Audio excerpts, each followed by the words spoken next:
नमस्कार, मैं विनोद सिंह, आप देख रहे हैं यूपी न्यूज। आज हम बात करते हैं यूपी की आजमगढ़ लोकसभा सीट पे बीजेपी के निरहुआ के सामने होंगे सपा के धर्मेंद्र यादव। आजमगढ़ में यादव वर्सेज यादव की लड़ाई में कौन जीतेगा और किसकी होगी हार। देश में लोकसभा चुनाव की तारीखों का ऐलान हो चुका है। कई सीटों पर राजनीतिक दलों ने अपने प्रत्याशी उतार दिए हैं, तो कुछ पर अभी भी सस्पेंस बना हुआ है। ऐसे में उत्तर प्रदेश की हॉट सीट आजमगढ़ लोकसभा पर मुकाबला काफी दिलचस्प देखने को मिल सकता है, क्योंकि यहां पर सपा प्रमुख अखिलेश यादव ने अपने चचेरे भाई धर्मेंद्र यादव को मैदान में उतारा है, तो वहीं भारतीय जनता पार्टी ने वर्तमान सांसद दिनेश लाल यादव निरहुआ पर फिर से दांव खेला है। ऐसे में नेता के सामने अभिनेता का ये दांव बीजेपी के लिए कितना कारगर साबित होगा, ये देखना काफी अहम होगा। आइए जानते हैं आजमगढ़ लोकसभा सीट का पूरा राजनीतिक समीकरण। बात करें आजमगढ़ लोकसभा सीट की, तो ये उत्तर प्रदेश की हॉट सीट में हमेशा से शामिल रही है। ये वही सीट है जहां पर कभी मुलायम सिंह यादव और अखिलेश यादव खुद भी सांसद हो चुके हैं। चुनावों की बात करें तो इस सीट पर 3 बार समाजवादी पार्टी, 3 बार बसपा और 2 बार भाजपा के उम्मीदवारों ने जीत दर्ज की है। शुरुआती चुनावों में इस सीट पर लगातार 4 बार कांग्रेस का कब्जा रहा है। इस सीट से 2014 में मुलायम सिंह यादव और 2019 में अखिलेश यादव भी चुनाव लड़कर जीत चुके हैं।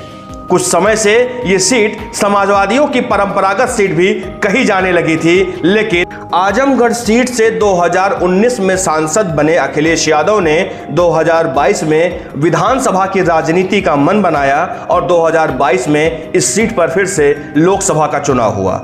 लोकसभा के उपचुनाव में भारतीय जनता पार्टी का पलड़ा भारी रहा और बेहद कम अंतर से भारतीय जनता पार्टी के प्रत्याशी दिनेश लाल यादव निरहुआ इस सीट पर जीत दर्ज करने में कामयाब रहे। उन्होंने अखिलेश यादव के चचेरे भाई धर्मेंद्र यादव को महज 8,000 वोटों के अंतर से शिकस्त दी। हालांकि इस चुनाव का एक और समीकरण था। इस चुनाव में बहुजन समाज पार्टी ने अपने नेता गुड्डू जमाली को मैदान में उतारा था और गुड्डू जमाली ने तकरीबन 2 लाख वोट पाए थे।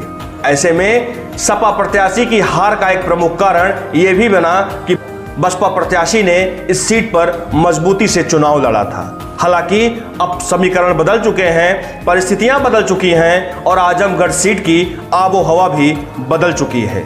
गुड्डू जमाली ने अब सपा की साइकिल पर सवारी कर लिया है और बसपा का दामन छोड़ दिया है। ऐसे में धर्मेंद्र यादव और गुड्डू जमाली मिलकर आजमगढ़ सीट पर कितना प्रभाव डाल पाते हैं, ये भी देखना काफी दिलचस्प होगा। बात करें आजमगढ़ लोकसभा सीट की, तो इस सीट पर कुल 18 लाख वोटर हैं। इनमें से यादव और मुस्लिम वोटर सबसे ज्यादा हैं। मुस्लिम यादव को जोड़कर एमवाई का ये आंकड़ा करीब 40% से अधिक तक पहुंच जाता है। बीते चुनाव में सपा और बसपा ने मिलकर 7 चुनाव लड़ा था। इस बार कांग्रेस और सपा के बीच गठबंधन है। इसके अलावा 50% से ऊपर अन्य जातियों के वोटर्स हैं। माना यह जाता है कि क्षेत्र में दलित वोटर्स की संख्या 3 लाख के करीब है। आजमगढ़ लोकसभा सीट से किसी को भी सीधे तौर पर आगे दिखाना काफी जल्दबाजी होगी।